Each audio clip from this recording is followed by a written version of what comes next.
Hi ഡാറ്റ്ലോസ്. ഇന്നത്തെ നമ്മളെ work എന്ന് പറഞ്ഞു കഴിഞ്ഞാൽ പിയേസിംഗ് ഉണ്ട്, ടാറ്റു ഉണ്ട്. ഒന്ന് രണ്ടെണ്ണം കൺഫേം ആണ്. സ്റ്റുഡിയോ എന്നൊന്നുമല്ല, ഒരു പ്രൈവറ്റ് പ്ലേസ് എന്നാണ് നമ്മൾ ചെയ്യുന്നത്. നേരെ അങ്ങോട്ടേക്ക് പോവുക. ഞാൻ അവിടെ എത്തിയപ്പോൾ തന്നെ ആളെ കണ്ട്. ആൾ കുറച്ച് എന്നെ കണ്ടപ്പോൾ ഞാൻ എടുത്ത് പോയപ്പോൾ പിന്നെ ആൾ കൂളായി. അങ്ങനെ സ്റ്റുഡിയോ സെറ്റപ്പ് ഒക്കെ ടാറ്റു ചെയ്യേണ്ട ഒരു പ്ലേസിൽ നമ്മളെ ഇറക്കി വെച്ച് സെറ്റപ്പ് ചെയ്ത് അങ്ങനെ ഫസ്റ്റ് തന്നെ ഡിസൈനൊക്കെ സെലക്ട് ചെയ്തിട്ടുണ്ടായിരുന്നു. അതിൻ്റെ വിഷ്വൽസ് ഇതിലില്ല. ഡിസൈൻ എന്ന് പറഞ്ഞു കഴിഞ്ഞാൽ സിമ്പിളായിട്ടുള്ള ഡിസൈനാണ് സെലക്ട് ചെയ്തത്. ലെറ്ററിങ് ആണ്. അങ്ങനെ അത് ആൾക്ക് ഒന്നും കൂടി പ്രിൻ്റ് സെക്ഷനിൽ പോകുന്ന ടൈമിൽ ഒന്നും കൂടി കാണിച്ചു കൊടുത്തിട്ടുണ്ടായിരുന്നു. ഇതന്നെയാണോ എന്ന് കൺഫേം ചെയ്യാൻ വേണ്ടിയിട്ട്. അപ്പോൾ ആൾ പക്കയായിട്ട് തന്നെ പറഞ്ഞാൽ ഇത് മതി, അവർക്ക് നല്ല ഇഷ്ടമായി എന്ന്. കസ്റ്റമൈസ്ഡ് ഡിസൈനാണ്. അങ്ങനെ വർക്ക് സ്റ്റാർട്ട് ചെയ്ത് വന്നിരുന്നപ്പോൾ ആൾ വീഡിയോ ചെയ്യേണ്ടതെന്ന് അറിഞ്ഞ് അപ്പോൾ നേരെ പോയി മാറ്റി ഒന്നും കൂടി സെറ്റപ്പായിട്ട് വന്നിരുന്നിട്ടുണ്ട്. അങ്ങനെ നമ്മൾ വർക്ക് സ്റ്റാർട്ട് ചെയ്ത് ആളെ ഫസ്റ്റ് ടാറ്റു ആണ്. ഒരു കുഴപ്പമില്ല, ആൾ കൂളായിട്ട് തന്നെ ഇരിക്കുന്നത്. ആളെ ബ്രദറാണ് നമുക്ക് വീഡിയോ ഒക്കെ ഷൂട്ട് ചെയ്ത് തരുന്നത്. അപ്പോൾ ഞാൻ എവിടെയെങ്കിലും പോവാന്നുണ്ടെങ്കിൽ എൻ്റെ ഗിംബൽ അതേമാതിരി ഗോപ്രോ വെച്ചിട്ടാണ് ഞാൻ ഷൂട്ട് ചെയ്യുക. ചിലപ്പോൾ ആരും വീഡിയോ ഒന്നും എടുത്തു തരാനുണ്ടാവില്ല. അതുകൊണ്ട് ഇവിടെ ആളുള്ളതുകൊണ്ട് എനിക്ക് നല്ല അടിപൊളി ഫുട്ടേജൊക്കെ കിട്ടിയിട്ടുണ്ടായിരുന്നു. അപ്പോൾ ഡിസൈനിൻ്റെ ബേസ് എന്താണെന്ന് വെച്ച് കഴിഞ്ഞാൽ ആളെ നെയിമിൻ്റെ ഫസ്റ്റ് ലെറ്ററും ആളെ ഹസ്ബൻഡിൻ്റെ നെയിമിൻ്റെ ഫസ്റ്റ് ലെറ്ററുമാണ് നമ്മൾ സെറ്റപ്പ് ചെയ്തത്. അതിൽ റെഡ് കളറും ആഡ് ചെയ്തിട്ടുണ്ടായിരുന്നു. അത് ആദ്യം ആൾ പറഞ്ഞിട്ടുണ്ടായിരുന്നു റെഡ് കളർ വേണം എന്നുള്ളത്. പിന്നെ സ്കിൻ കളറ് നല്ല ഫെയറുള്ള ആളായതുകൊണ്ട് ഹീലായി കഴിഞ്ഞാലും ആ റെഡ് അടിപൊളിയായി കാണും. അതുകൊണ്ട് ഞാനും സജസ്റ്റ് ചെയ്ത് കൊടുത്തിട്ടുണ്ട്. അപ്പോൾ ആളെ വർക്കിൻ്റെ ഫൈനൽ ലുക്കാണിത്. റെഡും കളർ ആഡ് ചെയ്ത് അതേപോലെ തന്നെ ഒരു നൈസ് ഫീലുള്ളൊരു വർക്കാണ്. അതിൻ്റെ ഫൈനൽ നമ്മൾ വൈപ്പൊക്കെ ചെയ്തിട്ടുള്ള ഫീലാണിത്. അപ്പോൾ ഇങ്ങനത്തെ വർക്കൊക്കെ ചെയ്യാന്നുണ്ടെങ്കിൽ കുറച്ച് ലെങ്ത്തായിട്ട് ചെയ്യണം ഈ ഏരിയയിൽ. അങ്ങനെ ചെയ്ത് കഴിഞ്ഞാലേ നല്ല ലുക്ക് ഉണ്ടാവുള്ളൂ. പിന്നെ ഇത് ഹീൽ ചെയ്ത് കഴിഞ്ഞാൽ നല്ല ഫീലായിരിക്കും. ഹീൽ ചെയ്ത് കഴിഞ്ഞാൽ ഇതേ കളറ് വരില്ല, കുറച്ച് ഡള്ളാവും. ബ്ലാക്കൊക്കെ റെഡൊക്കെ അതേപോലെ തന്നെ ഉണ്ടാവും. അപ്പോൾ എന്തായാലും വർക്ക് ഫിനിഷ് ചെയ്ത് വർക്ക് ആൾ നേരിട്ട് കണ്ടപ്പോൾ ആൾക്ക് ഭയങ്കര ഇഷ്ടപ്പെട്ടിട്ടുണ്ടായിരുന്നു. അപ്പോൾ നമ്മൾ വർക്ക് ചെയ്യുന്ന സമയത്ത് ഒരു ചേച്ചി എടുത്തുള്ള ഒരു നൈബർ ചേച്ചി വന്ന് നോക്കിയിട്ടുണ്ടായിരുന്നു. അപ്പോൾ ആൾക്ക് ടാറ്റു ചെയ്യണമെന്ന് നല്ല ഇൻട്രസ്റ്റ് ഉണ്ട്. അപ്പോൾ ഇത് കഴിഞ്ഞപ്പോൾ തന്നെ ആൾ വന്നു. ഞാൻ കുറേ ഡിസൈൻസ് കാണിച്ചു കൊടുത്തു. ആളും ഫസ്റ്റ് ടാറ്റു ആയതുകൊണ്ട് ഒരു ഐഡിയ ഇല്ല. ഫസ്റ്റ് ടാറ്റു നമ്മൾ ചൂസ് ചെയ്യുമ്പോൾ കുറേ സെറ്റപ്പ് നോക്കണം, പ്ലേസ്മെൻറ്റ്, അതേപോലെ നമ്മളെ സ്കിൻ കളറ് അതൊക്കെ നോക്കിയിട്ട് വേണം നമുക്ക് ചെയ്യാൻ. അപ്പോൾ ഞാൻ അവരെ സ്കിന്നിന് സ്യൂട്ടായിട്ടുള്ള ഒരു കിഡ്ലൻ ഡിസൈനാണ് എടുത്തെടുത്തത്. കളറിംഗ് ഒന്നും ആഡ് ചെയ്തിട്ടില്ല. ഒരു നല്ല ഫീലുള്ള ഡിസൈൻ.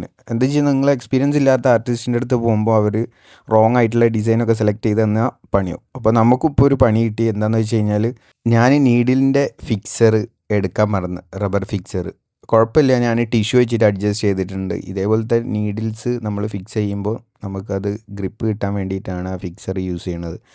അങ്ങനെ ഞാൻ ട്രഡീഷണൽ നീഡിലും അതേപോലെ തന്നെ കാറ്ററിംഗ് നീഡിലും വെച്ചിട്ടാണ് ചേച്ചീൻ്റെ വർക്ക് സ്റ്റാർട്ട് ചെയ്തത്. ചേച്ചീൻ്റെ ഫുള്ള് ഫൈൻ ലൈനും അതേപോലെ തന്നെ ഭയങ്കര ഫീലുള്ള ഒരു ഡിസൈനാണ്. അപ്പോൾ ആൾക്ക് ഒരു കൺഫ്യൂഷൻ ഉണ്ടായിരുന്നു, ഇത് വരച്ച് കംപ്ലീറ്റ് ആയി കഴിഞ്ഞാൽ ലുക്ക് ഉണ്ടാവും എന്നുള്ളത്. അപ്പം ഞാൻ ആളോട് പറഞ്ഞു നല്ല ലുക്ക് ഉണ്ടാവും, ഞാനിതേ സജസ്റ്റ് ചെയ്യുള്ളൂ. ആൾ വേറെ ഡിസൈനൊക്കെ കാണിച്ചു തന്നിട്ടുണ്ടായിരുന്നു. അപ്പോൾ നമുക്കൊരു ഐഡിയ ഉണ്ടാവും ഈ ഡിസൈൻ ചെയ്ത് കഴിഞ്ഞാൽ അത് ഹെവി ആവും, നല്ല ലുക്ക് ഉണ്ടാവും എന്നുള്ള. അപ്പോൾ ആ രീതിയിൽ ഞാൻ ആളോട് പറഞ്ഞു. ആൾ ഓക്കെയാണ്. അങ്ങനെ വർക്ക് സ്റ്റാർട്ട് ചെയ്ത് ചേച്ചിയും കുഴപ്പമില്ല, കൂളായിട്ടായിരുന്നു, ഒരു പ്രശ്നമില്ലായിരുന്നു. പിന്നെ വർക്ക് കംപ്ലീറ്റ് ചെയ്ത് ഇതാണ് വർക്കിൻ്റെ ഫൈനൽ ലുക്ക് വരുന്നത്. അപ്പോൾ നിങ്ങൾ നോക്കിക്കോ, അത്യാവശ്യം നല്ല ലെങ്ത്തിൽ തന്നെ ചെയ്തത്. അതാകുമ്പം ഹീലായി കഴിഞ്ഞാൽ വേറെ ലെവൽ ലുക്കായിരിക്കും. ചേച്ചിയും ഭയങ്കര ഹാപ്പിയാണ് ഈ വർക്ക് കണ്ടതിൽ. ഇത്ര ആൾ പ്രതീക്ഷിച്ചില്ല ഈ ലെവലിലേക്ക് മാറുന്നുള്ള. ഫുള്ള് ബ്ലാക്കിൻ്റെ ഗ്രേഡ് വെച്ചിട്ടാണ് ഞാൻ ഈ ഡിസൈൻ ചെയ്ത്. കളറിങ്ങും കാര്യങ്ങളൊന്നും ആഡ് ചെയ്തിട്ടില്ല. അപ്പോൾ നിങ്ങൾ നോക്കിക്കോ, ഇതേപോലത്തെ ഡിസൈന് ഇഷ്ടപ്പെട്ടിട്ടുണ്ടെന്നുണ്ടെങ്കിൽ നിങ്ങൾ മസ്റ്റ് കമൻറ്റ് ആൻഡ് ലൈക്ക് ചെയ്യുക. അപ്പോൾ ഈ വർക്ക് കഴിഞ്ഞ് കഴിഞ്ഞാൽ നമുക്ക് അടുത്ത വർക്കിലേക്ക് പോകണം. അടുത്ത വർക്ക് എന്ന് പറഞ്ഞു കഴിഞ്ഞാൽ ഒരു പിയേസിങ്ങും ഉണ്ട്, അതേപോലെ തന്നെ ടാറ്റു ഉണ്ട്.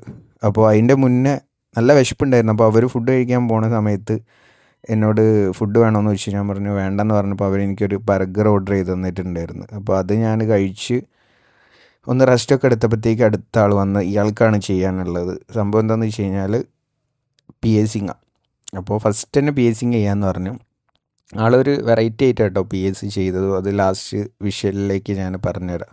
അങ്ങനെ പേടിയൊന്നുമില്ല, ആൾ കൂളായിട്ട് തന്നെ ഇരുന്നത്. പെയിൻ ഉണ്ടോയെന്നൊക്കെ ചോദിച്ചു. അപ്പോൾ ഞാൻ പറഞ്ഞു ആ പെയിൻ എന്തായാലും ഉണ്ടാവും, ചെറിയ പെയിൻ ഉണ്ടാവും. പിന്നെ ഒരു 3 സെക്കൻഡിൽ പരിപാടി കഴിയുമെന്ന് പറഞ്ഞു. അങ്ങനെ ആ ലെവലിൽ ആൾ ഇരിക്കുകയാണ്. ഫസ്റ്റ് തന്നെ നമ്മൾ മാർക്ക് ചെയ്ത് സെൻറ്റർ മാർക്ക് ചെയ്ത് അപ്പർ ഹെലിക്സിൻ്റെ 2 സൈഡും മാർക്ക് ചെയ്ത് ഇനി നമുക്ക് പരിപാടി തുടങ്ങാം. ചെറിയ പേടിയൊക്കെ ഉണ്ട് ആൾക്ക്. എന്നാലും കുഴപ്പമില്ല, കൂളായിട്ട് തന്നെ ഇരുന്ന്, വലിയ പെയിനൊന്നുമില്ല. അപ്പോൾ രണ്ട് സൈഡും നമ്മൾ പക്കയായിട്ട് തന്നെ ഫിനിഷ് ചെയ്തിട്ടുണ്ട്. അത് കഴിഞ്ഞ് ഇനി സ്റ്റഡ് നമുക്ക് ഇടണം. സ്റ്റഡ് വേറെ ഇടുന്നതിൻ്റെ മുന്നേ അവിടെ കുറച്ച് നേരം എന്താ പറയുക, ക്ലീനൊക്കെ കുറച്ച് ബ്ലീഡിങ് ഒക്കെ ഉണ്ടായിരുന്നു. അപ്പോൾ അതൊക്കെ ക്ലീൻ ചെയ്ത് ഫസ്റ്റ് നമുക്ക് ഇടേണ്ടതെന്ന് വെച്ചാൽ സ്റ്റെമ്പാണ് ഇടേണ്ടത്. എന്താ വെച്ചാൽ സ്റ്റെമ്പ് ഇട്ടിട്ടേ പെറ്റൽസ് ഇടാൻ പറ്റുള്ളൂ. കാരണം സ്റ്റെമ്പ് ഇട്ട് പെറ്റൽസ് ലോക്ക് ചെയ്ത് കഴിഞ്ഞാൽ ആ പെറ്റൽസിൽ ബ്ലഡ് പെറ്റൽസിൽ വന്ന് കിടക്കും. അപ്പോൾ ആ പെറ്റൽസ് വൈറ്റ് പെറ്റൽസ് ഒക്കെ ആണെന്നുണ്ടെങ്കിൽ റെഡിഷ് ആവും, പോകാൻ ഭയങ്കര പണിയായിരിക്കും. അതുകൊണ്ട് സ്റ്റെമ്പ് ഇട്ട് കുറച്ച് കഴിഞ്ഞതിൻ്റെ ശേഷമാണ് പെറ്റൽസ് ലോക്ക് ചെയ്യുക. അങ്ങനെ ടാറ്റു സ്റ്റാർട്ട് ചെയ്തതെന്ന് പറഞ്ഞു കഴിഞ്ഞാൽ ആൾക്ക് പെറ്റ്സിനെ ഭയങ്കര ഇഷ്ടമാണ്. മെയിൻ നമ്മളെ പൂച്ച സാറിനെ ഭയങ്കര ഇഷ്ടമാണ്. അപ്പോൾ പൂച്ചേൻ്റെ ഒരു കിട്ടൻ്റെ ലൈൻ വർക്കാണ് അവർ സെലക്ട് ചെയ്തത്. മുന്നേ എനിക്ക് അയച്ചു തന്നിട്ടുണ്ടായിരുന്നു ആ വർക്ക്. അപ്പോൾ അതിൽ തന്നെ ഫൈനൽ ചെയ്ത് ഞാൻ വേറെ കുറേ ഡിസൈൻ കാണിച്ചു കൊടുത്തു, പക്ഷേ അതെന്നെ മതി എന്ന് പറഞ്ഞു. അപ്പോൾ ആ വർക്ക് എന്ന് പറഞ്ഞു കഴിഞ്ഞാൽ കുറച്ച് എന്താ പറയുക, ഫൈൻ ലൈനാണ്. പിന്നെ ആളെ സ്കിന്ന് കളറും ഉണ്ട്, കൈ അത്യാവശ്യം കുഴപ്പമില്ലാത്ത സൈസ് ഉള്ളതുകൊണ്ട് നല്ല അടിപൊളിയായിട്ട് തന്നെ ഞാൻ ചെയ്തിട്ടുണ്ട്. അപ്പോൾ അതിൻ്റെ ഫൈനൽ ലുക്കാണിത്. നിങ്ങൾ നോക്കി നോക്ക്, ഫുൾ പ്യുവർ ഫൈൻ ലൈനാണ്, വേറെ കാര്യങ്ങളൊന്നും ആഡ് ചെയ്തിട്ടില്ല. കയ്യിലേക്ക് നല്ല ലുക്കുണ്ട്. അപ്പോൾ അവൾ സെലക്ട് ചെയ്ത ഡിസൈൻ എന്തായാലും കുഴപ്പമൊന്നും ആയിട്ടില്ല, കിഡ്ലൻ ഡിസൈനാണ്. അപ്പോൾ ഈ വർക്ക് എല്ലാതും ചെയ്ത് തീരാൻ എനിക്ക് ഏകദേശം എടുത്ത ടൈം എന്ന് പറഞ്ഞു കഴിഞ്ഞാൽ, ഞാനൊരു മോർണിംഗ് 11 o'clock ആ റേഞ്ചിന് പോയിട്ട് ഏകദേശം ഒരു 5 മണി 6 മണി ആ ഒരു ടൈമിലാണ് ഫിനിഷ് ആയിട്ടുണ്ടായിരുന്നത്. അങ്ങനെ എല്ലാ വർക്കും ഫിനിഷ് ചെയ്ത്, ഇതാണ് ആളെ ബുഗടി. ഞാൻ ഫസ്റ്റ് പറഞ്ഞില്ലേ, ആൾ 2 സൈഡ് ചെയ്തിട്ടുണ്ടെങ്കിലും 2 സൈഡും ഡിഫറെൻറ്റ് സ്റ്റഡാണ് ചൂസ് ചെയ്തത്. വൺ സൈഡ് 3 പെറ്റൽസും അപ്പുറത്തെ സൈഡ് 5 പെറ്റൽസും ആണ് ചൂസ് ചെയ്തത്. അപ്പോൾ ഒരു സൈഡിൽ നിന്ന് നോക്കുമ്പം 5 പെറ്റൽ ആ ലുക്ക് കാണാം, അപ്പുറത്തെ സൈഡിൽ നിന്ന് 3 പെറ്റൽ. രണ്ടും നല്ല ഡിഫറെൻ്റ് ആയിരിക്കും കാണാൻ വേണ്ടിയിട്ട്, കുറച്ച് വെറൈറ്റിയാണ്. അപ്പോൾ നമ്മളെ വർക്കൊക്കെ ഫിനിഷ് ആയിട്ടുണ്ട്, രണ്ട് വർക്കും അടിപൊളിയായിട്ട് തന്നെ ഫിനിഷ് ആയിട്ടുണ്ട്. അങ്ങനെ വർക്കൊക്കെ ഫിനിഷ് ചെയ്ത് ഞാൻ നേരെ നമ്മളെ വീട്ടിലെത്തിയിരിക്കുമ്പം എൻ്റെ തറവാട്ടിലേക്ക് ഞാൻ പോയിട്ടുണ്ടായിരുന്നു. അപ്പോൾ അവിടെ നമ്മളെ ചൈൽഡ്ഹുഡ് ഫ്രണ്ട്, ബെസ്റ്റ് ഫ്രണ്ട് വന്നപ്പോൾ ഞങ്ങൾ ചായയും അതേപോലെ മുളക് ബജിയും ചട്നിയിൽ കഴിച്ച് ഇങ്ങനെ ഇരിക്കുകയായിരുന്നു. ആ സമയത്ത് കസിൻ പറഞ്ഞു, കസിൻ്റെ ഒരു ഷോപ്പുണ്ട്, അപ്പോൾ അതിൻ്റെ ഓപ്പണിംഗ് ആണ്, അതിൻ്റെ മുന്നേ അവിടെ ക്ലീൻ ചെയ്യാൻ പോകണം, നമുക്ക് പോകാമെന്ന് ചോദിച്ചു. അപ്പോൾ ഞങ്ങൾ വെറുതെ ഇരിക്കുക, അപ്പോൾ അത് ഫിനിഷ് ചെയ്ത് പെട്ടെന്ന് തന്നെ ഞങ്ങൾ ഇറങ്ങിയിട്ടുണ്ടായിരുന്നു അവൻ്റെ ഷോപ്പിലേക്ക്. ഷോപ്പ് എന്ന് പറഞ്ഞു കഴിഞ്ഞാൽ ഇവിടെ നിന്ന് ഒരു 2-3 കിലോമീറ്റർ അകലെയാണ്. പക്ഷേ ഇതൊക്കെ അൺഎക്സ്പെക്റ്റഡ് ആയിട്ടാണ് ഉണ്ടായത്. പക്ഷേ ആ ഒരു അൺഎക്സ്പെക്റ്റഡ് ആയിട്ട് വന്ന സംഭവം എന്തിലേക്കാണ് പോണത് എന്നുള്ളത് ഞാൻ കറക്റ്റ് പറഞ്ഞു തരാം. എന്തായാലും ഭയങ്കര സംഭവം തന്നെയാണ് നമ്മുടെ ലൈഫ് എന്ന് പറഞ്ഞു കഴിഞ്ഞാൽ, ഓരോ ഇൻസിഡൻറ്റ് ഉണ്ടാവണമൊക്കെ. അങ്ങനെ ഫൈനലി നമ്മൾ റൈഡ് ചെയ്ത് അവൻ്റെ സ്റ്റുഡിയോ അല്ല, ഇതാണ് സർവീസാണ്, വണ്ടീൻ്റെ ഒക്കെ ഡീറ്റെയിൽ അതേപോലെ സെറാമിക് കാര്യങ്ങളൊക്കെ ചെയ്യുന്ന പ്ലേസാണ്. അപ്പോൾ അവിടത്തേക്ക് എത്തി. അങ്ങനെ അവർ രണ്ടാളും പക്ക ക്ലീനിങ് ചെയ്തുകൊണ്ടിരിക്കുക. കാരണം എന്താണെന്ന് വെച്ച് കഴിഞ്ഞാൽ ഞാൻ സ്റ്റിക്കാണ്, എനിക്കങ്ങനെ വലിയ വർക്ക് കാര്യങ്ങളൊന്നും അങ്ങനെ ചെയ്യാൻ പറ്റില്ല. അപ്പോൾ എന്നോട് അവിടെ നിൽക്കാൻ പറഞ്ഞു. അങ്ങനെ അവർ ഫുള്ള് ക്ലീനിങ് സെക്ഷനിലേക്ക് ഇരിക്കുമ്പോൾ ഒരു ഭയങ്കര സൗണ്ട് കേട്ട് റോഡ് സൈഡിൽ നിന്ന്. അങ്ങനെ ഞാൻ റോഡ് സൈഡിൽ പോയി നോക്കുമ്പോൾ ഒരു പൂച്ച വണ്ടി തട്ടി കിടക്കുന്നുണ്ട്. അപ്പോൾ ആൾ വണ്ടി മുകളിലൂടെ കയറിയിട്ടില്ല, തട്ടി തെറിച്ചതാണ്. പക്ഷേ റഫ് റോഡായതുകൊണ്ട് വണ്ടികളിങ്ങനെ വരുന്നുണ്ട്. അങ്ങനെ ഞാൻ ആ പൂച്ചേൻ്റെ സൈഡിലേക്ക് കയറി നിന്ന്, അല്ലാന്നുണ്ടെങ്കിൽ വേറെ വണ്ടി കയറി അത് എന്തായാലും തീരും. കുറേ ആൾക്കാർ എന്നെ ചീത്ത പറഞ്ഞിട്ടുണ്ടായിരുന്നു, എന്താ ചെയ്യണമെന്നുള്ള ചോദിച്ചിട്ട്. എന്താ വെച്ചാൽ അവർ ഈ പൂച്ചേനെ കണ്ടിട്ടില്ലായിരുന്നു. ഭാഗ്യത്തിന് ഒരു ഓട്ടോക്കാരൻ നിർത്തി, ആളാണെന്നുണ്ടെങ്കിൽ നമ്മളെ ബെസ്റ്റ് അറിയുന്ന ഒരാളുമാണ്.